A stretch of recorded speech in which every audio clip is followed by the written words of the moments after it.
Salut, mbote, coucou, mbote, bienvenue sur ma chaîne de YouTube.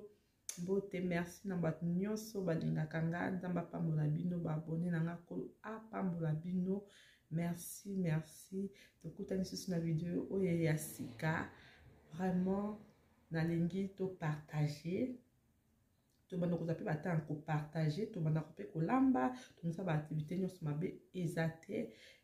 Nalingi to solola to na partager témoignage nanga oh, ça fait 5 ans déjà na mona makambo yo c'est déjà passé mais eza makambo na mazaki wa interpeller nga adaki pe ko interpeller yo adaki ko interpeller tout le monde biso nyonso voilà yango na décidé na lobela kango mingi pe Saint-Esprit azo pousser na ngo fe mingi ko la pambola bino de to na biso ka ko solola ko parler par dédié quoi voilà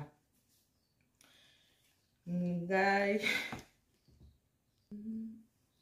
voilà voilà tolingi to na kondo ko loka makambo ndambo nga na monaki na révélation nanga yango na bana ko partager parce que yango de plus naza nango besoin ya ko partager na bato pona ko sa bato ki to singela pona ko bisa bato ki to ke ba le temps est proche. Christ va revenir bientôt. Isoso zonga na ekalaté.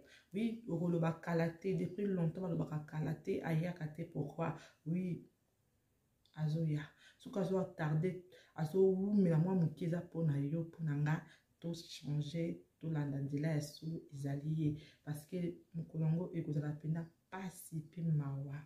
Baza na posa na biso alingi to tia kitoko na biso a valeur na Yesu donc to travailler kitoko na biso na Christ to travailler kitoko na biso na Yesu non to travailler kitoko na biso pona na makambo ezokopesa biso litomba te makambo ekoleka lokola mopepe ekoleka lokola ngai na yo we ekozala lisusu te po o bazalaka baza lisusu te mais Christ alingi biso landa chemin o ezali ya bon moi parce que ezali ye moko aza vie voilà donc nga nazo lobla selon révélation nazwaki yango Christ atinga na motema na partager na bino na kotire ba révélation nga na kati kaka na makambo to ko partager na bino déjà na beta yango mopimba soki olingi yoka révélation na nga bien zonga na ba vidéo na nga okoyoka yango mobimba mais ana koloba ba détail ndambo.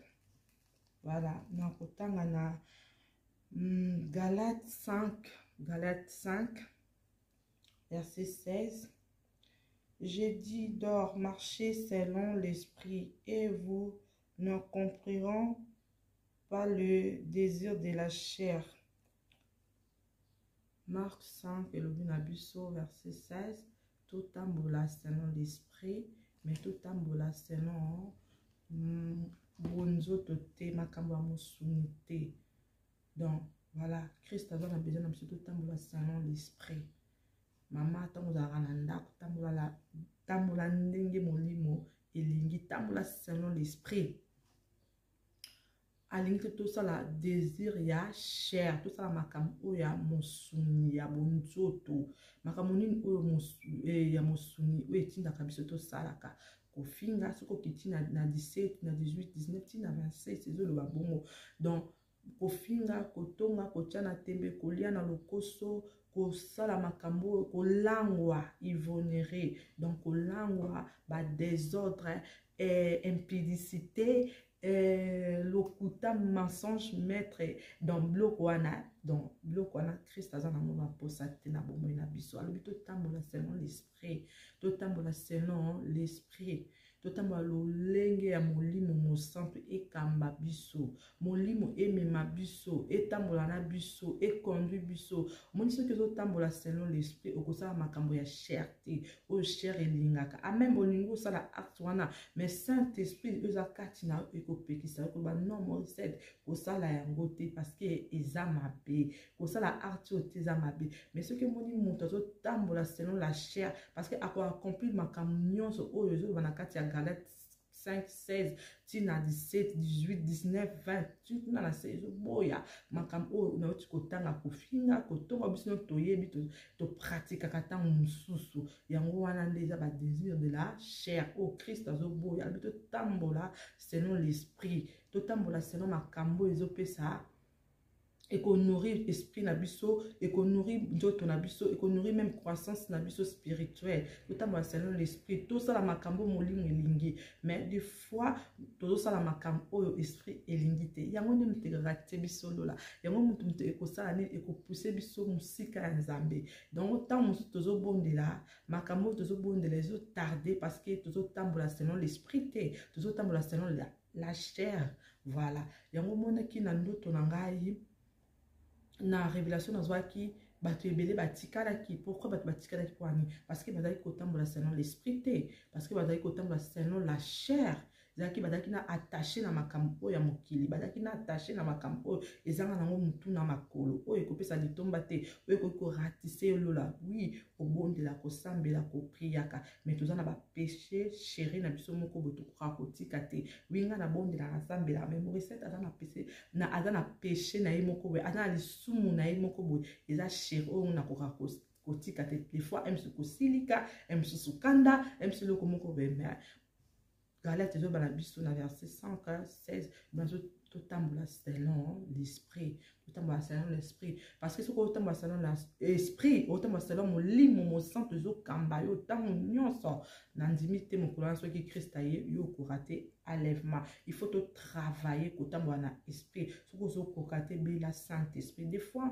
ngai na be la Saint-Esprit même non sur ba san un mouvement na le Saint-Esprit kambanga ya kana na posa na yo ngamoko na ko tambola te ngamoko na ko kolonga te na posa na tambola na yo penza na posa na luka yo juste de plus na posa na sala service na posa na des fois na benga ka Saint-Esprit to doit ka l'habitude ya ko benga ka Saint-Esprit tant nyonso na bomo na biso okomona Saint-Esprit akoya akovanda akobanda toza déjà na Saint-Esprit kati na biso oui toza déjà na Saint-Esprit kati na biso aza déjà mais biso moko to etufa ka Saint-Esprit des fois pour ani pas là tozo sala tout ça là ba art oyo eza ya musuni ba art oyo ya chair ba art oyo tozo finga totamba na impudicité na masumu tozo pratiquer péché yango te sala ka Saint-Esprit to attristé kati na biso akoma mawa aza susu na makasi ko travailler te na biso mais c'est où ozo tambola selon l'esprit ozo ningo kosala makambo selon l'esprit yango wana Saint-Esprit azaka activer kati na biso ayaka ko pousser biso ayaka ko koloba na biso yaka ko souffler biso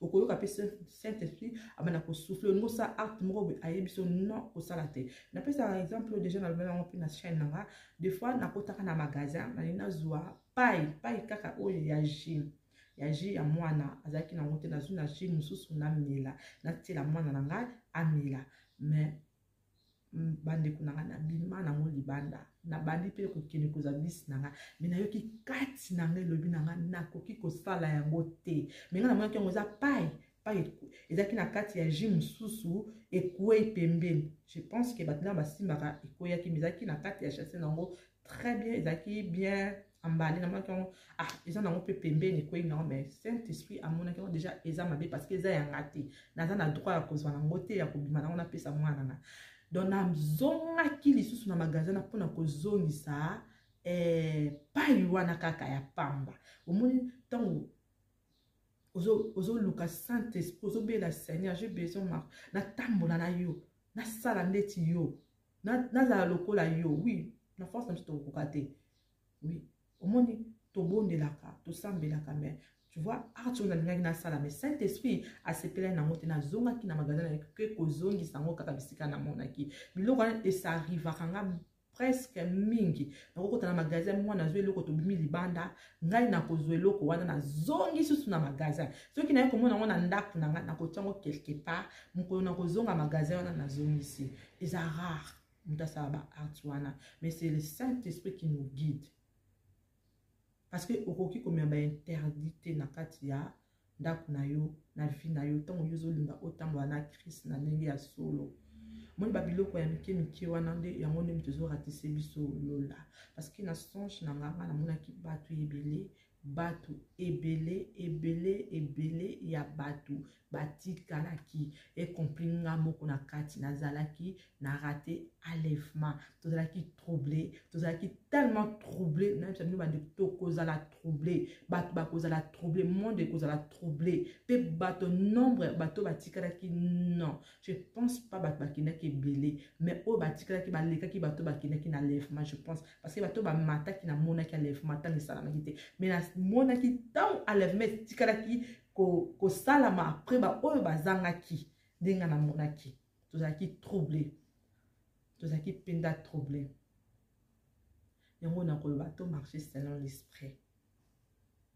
tozala selon to marcher selon l'esprit to tambola selon molimo ndenge ezokamba biso totika kopesa nanu baposa ya nzoto emema biso emema biso ezo esika na bomoi na biso tolinga nde Saint-Esprit a kamba biso. Saint-Esprit a sa place. A sa place. Na bomoi na biso. Des fois, tu priaka, tu sambelaka. Mais le problème, parce qu'on n'a pas encore. Tout ça, les rencontres étaient na Christ. Tout ça, les rencontres étaient, oui. Avant, moi, je priais. Mais ça qui rencontre na Christ. Tu vois? Tu priera, tu sambelaka, tu genaka. Mais non, tout ça, les rencontres personnelles na Christ. Parce que ce qu'on s'est rencontre avec Christ personnel. Pour ça, parce que le jour où on a rendre compte parce que ce qu'on s'est rencontre avec Christ, je pense que Saint-Esprit est Kambayo. Saint-Esprit est Kambayo. Au cours de dans Posa et Anjoto, on dit que c'est un rabisto salaka. Tout ça, on se soutient. Ata olingo sala Saint-Esprit so ay mon set yoko sala ngote ata soki osala ki yango apres okoloba nzambe limbisanga pourquoi na sala yango Saint-Esprit kambanga mwende so mwana nzambe Saint-Esprit zo conduire ndenge amarchaka bongo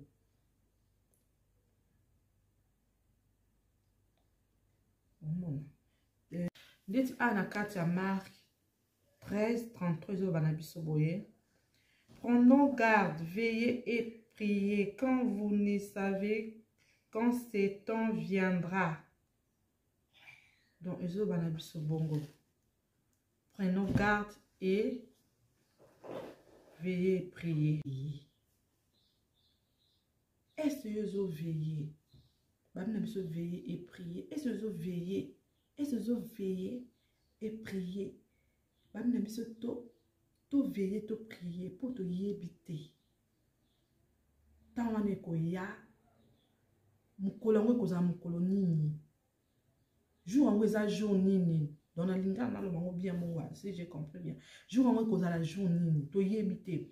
Oui, to yébiter parce que na révélation na monaki tout ça qui ko tambola la camarade nanga, tout ça qui ko marcher au solo là. Mais du coup mbala moko nyonso s'arrêter na mbala moko likolo total likolo fongwami tout le monde mwana motoko ya na cheval de blanc na pembe ba ko beta ba trompette parce que toyeba kité bon ce que ça qui prêter parce que na minute wana biso to za ki prêter to za ki na biso déjà prêter ba te bele ba za ki prêter ba si prendre ki biso pas Christ. Yango na kata Marc ils ont besoin de veiller et prier parce qu'il sait pourquoi il dit ça veiller et prier toto prendre garde tous en a garde donc mi battez là prendre garde dès qu'on a na tonga de nos koyebisa prendre garde to keba le temps est déjà sonné. Christ revient bientôt. Même les lobby kunate. Oyebite. Tu yebite tu décembre. Tu yebite tu 2022. Tu yebite 2023. Donc vie à moi en Nzambe. Faut abonga maka au jour au jour.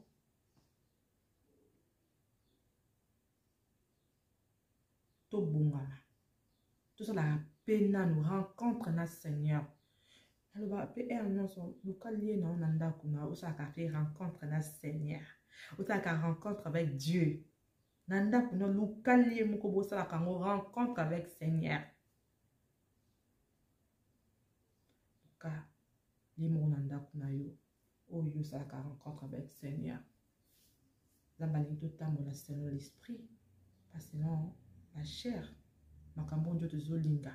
Zolinga kaka lolendo, zolinga kaka makambo ekopesa tina te. Yo komemso na litomba te ko perdre même âme na biso to perdre même bomoto perdre ngo nanu pe âme no perdre ngo pe esprit no perdre nyonso perdre ngo à cause à quoi? Non, moi je veux pas ça. Nga na lingi yango te. Yango Christ alingi kinga, alakisa kinga makambo wana parce que nga na prendre garde. Nga makambo wana pona zwa garde. Pena yebisa yo pe zwa garde. Okeba, obongama. Parce qu'il y a zozonga. T'as les tambols na yo, t'as la marche na yo, t'as la relation na nzambe. Est-ce que ça chrétien yako bonde laka. Est-ce que ça chrétien oyo pena sali rencontre avec Christ. Parce que chrétien a sali rencontre na Yesu Masiya. Ayebi ce kaza nani. Atabi tombe yo longa. Parce que ce qu'on sali rencontre avec Christ. Bataille na onyo se zala molongi.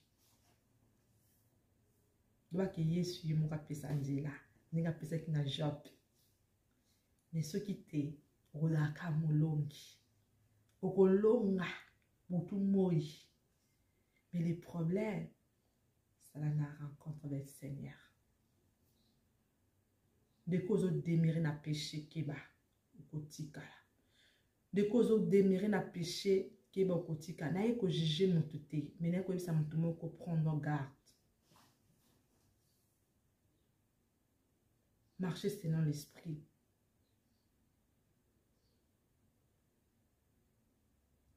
Yo mutozo vanda na mabala oyo na bapesi lo mbongo te. Deko na keba.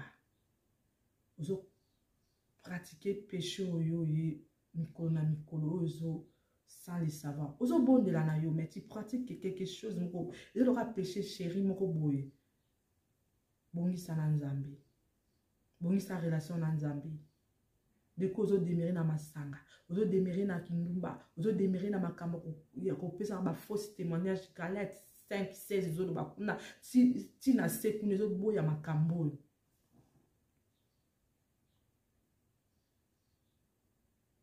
Parce que Christ a koye ko zalika moko personnel yo na nzambe. Parce que mkolongo nga na monaki tozaki na nzela na kokaki kozonga susu na ndaku na ngate. Na kwa pe kozonga na ndaku na biso te. Na tika komona susu bandeko na ngai te. Na tika susu komona mama papa na ngai te. Na tika komona susu bana soki bandeko te. Do ekomaki nga moko na balabala na koza na trouble na kopokima na kopotana. Bat mutu mwana nzela na ye. Nani tokokima te. Tokokima mutu na nzela na ye. Soki oza na ndako otika na ndako. Soki oza na musala okotika na musala. Soki mwana na ondenga na tiki mwana na nga na tongo o na crèche. Ceux qui Christ a yé maintenant là, moi na tika likuna. Ceux qui perdent la lever à keka akuna. Ceux qui perdent tika lipeka akuna. Nga pe na tika likande na oloba awa. Ceux qui na kei na kei. Moba na neza musala a tika lipeka akuna. Ceux qui perdent kenda kei. Donc toko mona lisusu te. Toko ke ça raconte ceux qui na lola. Ceux qui otika donc bandele kozala te soki na bina kima même njela oye na kinakati na classe à moi na kokoma te parce que bandele kozala mpousser bandele kozala suste ko koma mikuse okokimela wapi parce que ba minjoto ba benga minjoto da ba étoile ko longa liko zo koya na saison panza mabele ko panzana. Na yoka makambo na banzembo. Na yoka na banzembo. Bayemba yango. Mais, na mona ki yango na mdoto. J'ai vu ça.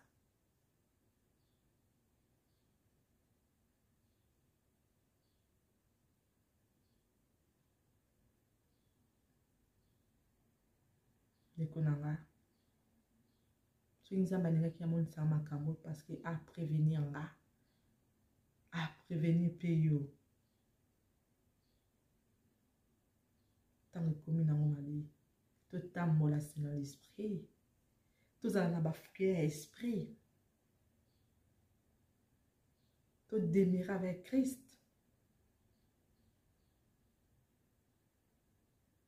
to servir Christ. Oza chrétien. Mais même si vous avez la Christ, vous avez la Jésus. Pourquoi? Dans ma besoin batu ba bima ba lobela batu. Ba yebisa batu ke yazo ya. Ali batu ba yi lobela ye, batu ba témoigner ye. Mais des fois biso ba chrétien, toi na honte na biso moko chrétien. Na olingate na milieu na ba yeba kinga na assemblée, oui na assemblée mais vraiment na olingo la sa identité na bien te. Oui, même na moko des fois na ndoko salango naza chrétien na bonde la kananga na sambe la kananga na oui na on marche avec Christ mais des fois nazo milinga komi la sa pendate donc eza lokola kaka vie moko we personnel nga moko na bombi yango pona nga moko na tana lie na nga moko ndina kina kufungwama non tant yo au grandi linga pe baninga pe ba grandi koyoka sonete pona Yesu. Dimo obungisa bomoto na yo dignité na yo pona Yesu yo futa yo nzamba alingi yo ndeko nanga soki alakisa nga makambo parce que alingi yo pe alingi nga tobunga te aperde biso te alingi tozala tobongama parce que ntango koya biso ba épouse na ye amema biso to nettoiement voilà.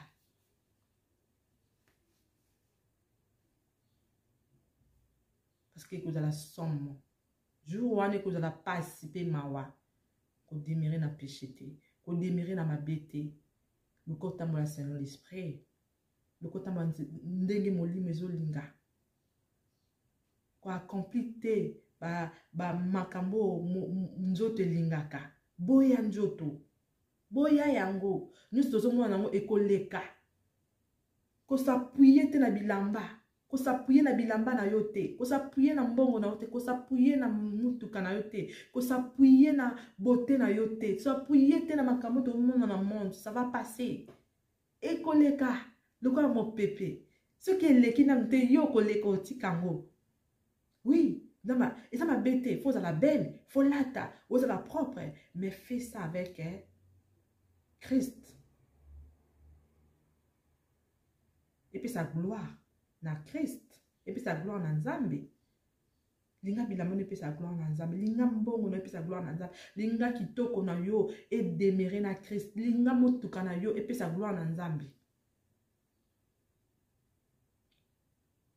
Depuis que j'ai vu makambo na siko na comme ko réaliser non na bandisi ko kotala na bi non mais ce que ça y est lelo mais ya ba te bele ba otikala. Comme qu'on réalise un siko.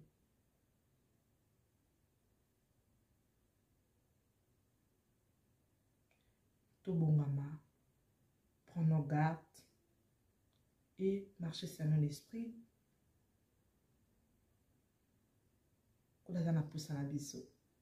Abi. Yamboyo botama. Nakata Jérémie. Yamboyo botama. Yeso ponaki yo. Établi comme prophète des nations. Aïba ki bana li maman na yo. Yo ka niveau. Établi comme prophète des nations. Mais tant que tu es dans mon kilango, tu détourner. Tu baluki. Tu me sur la maman sous église ka dimanche.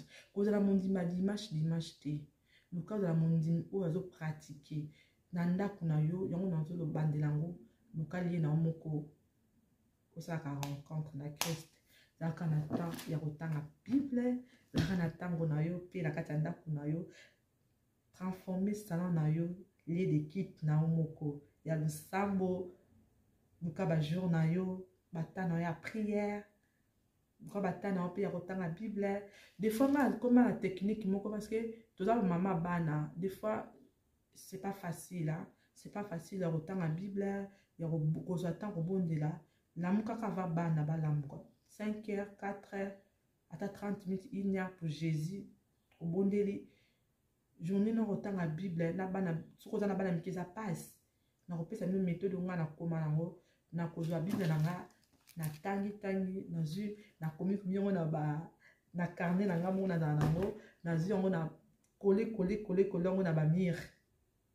Des fois ceux qui bana ba mbrier na attend font la Bible était na directement na mire na nga wana ils a par exemple ils a déjà plus somme 100 na yebi wana na bandi ko tanga na tangi na déclarer c'est bon na ko tanga ta 5 na tandaki wana c'est bon. Mais ceux qui na moni ke mouvement eza bien bana balali na za calmement na ko yebi ko font la Bible na nga na tangi ceux qui na kokite na kokeka côté na bambaki na mire ou bien na mbeto tant bana balali na poko avant na ofunga na koluka ta tanga 4 ata 2 ata moko na déclarer na lali.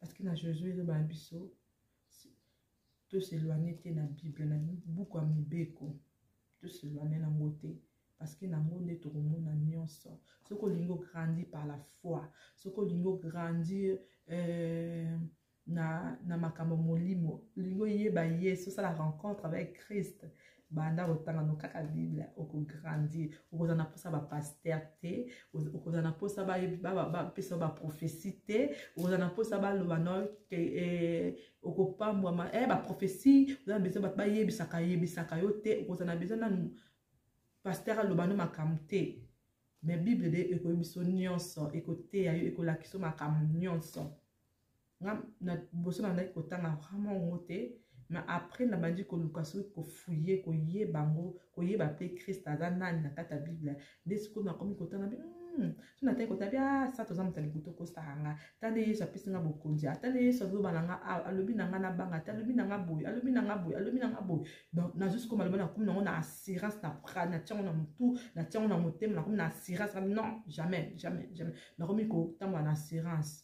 Mais ce que yango tant to pratique kate tous à na assurance des fois na biso temps musu se lengaka bondi na so pesa la tellement faible parce que tous à kokola te na parole to ngoyo kaka na église tous ninda kutokangi wana donc le lango sima c'est pas grave mais na ngana pesa la technique na ndé na salaka ndenge na koma ko sala voilà musu pe ko sungayo mais mingi na ko la révélation nanga et gardons de prendre garde car Christ revient bientôt. Yesu ya kalate ndi konanga kotalanga te talande Yesu zo banayo à travers de moi.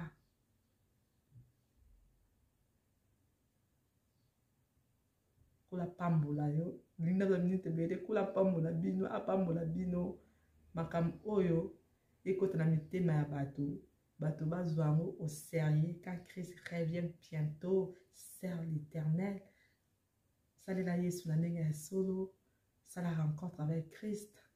Boya makambo njoto so senga to boya yango to buaka yango mais to tambola selon l'esprit quand la Bible dit ça. Et on nous garde. Comme Marc 13 33 prenons garde, j'aime ça. Prenons garde. Na lingi yango kote wana. Ils ont été mkona Yesu loba kite Yesu zo loba na ba marque zo ba partout mais biso ne toujours ça la attention te toujours pese l'autorité. Pourquoi? Parce que mis n'a pas besoin de nous vivre nous avons besoin de vivre il y a la vie non que ça kana Yesu vient mo kitoko makasi pour la pambola bino en tout cas, je vous aime beaucoup. Tout le monde solo, tout le monde partager. Makam ebele. On la femme la bino, pour la zana bino. Tout le temps selon l'esprit, tout le temps selon l'esprit. Et prenons garde. Tous voix, garde. Tout singe là. Parce que Christ revient bientôt dans ta vie à Jésus. Ceux qui n'ont pas ça bon moyen na Yesu te, oza likolo moko libanda moko na kati. Zongi sa makonu mi baleli pa na Yesu. Pesa bon moyen na Yesu. Babimbo ada na makonu 4 na landa kanzela moko. Yo za na makonu baleli luka olanda nzela moko ezaka Yesu. Parce que yene mutakobi kisayo.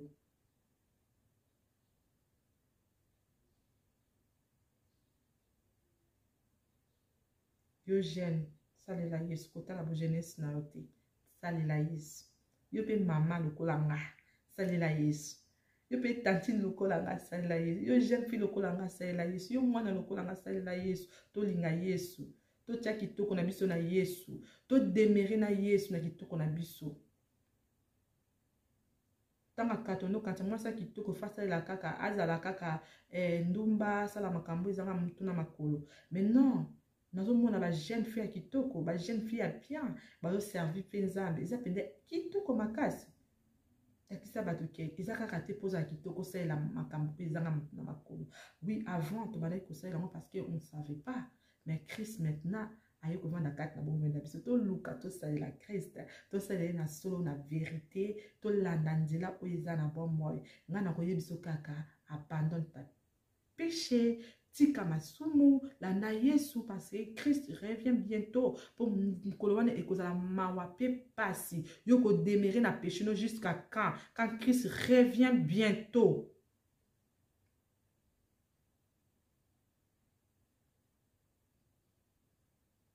Christ nzamba ningaka yango lobilo na tango lelo. Dieu vous bénisse. Merci kolala na bino apambola bino tokutani prochainement na video ekoya mbala nsima napesi nzambe merci na ngolu asali grâce asali tokutana tango lelo tosolola lisusu topartage soki yesu aye te tokomona lisusu. Bye bye.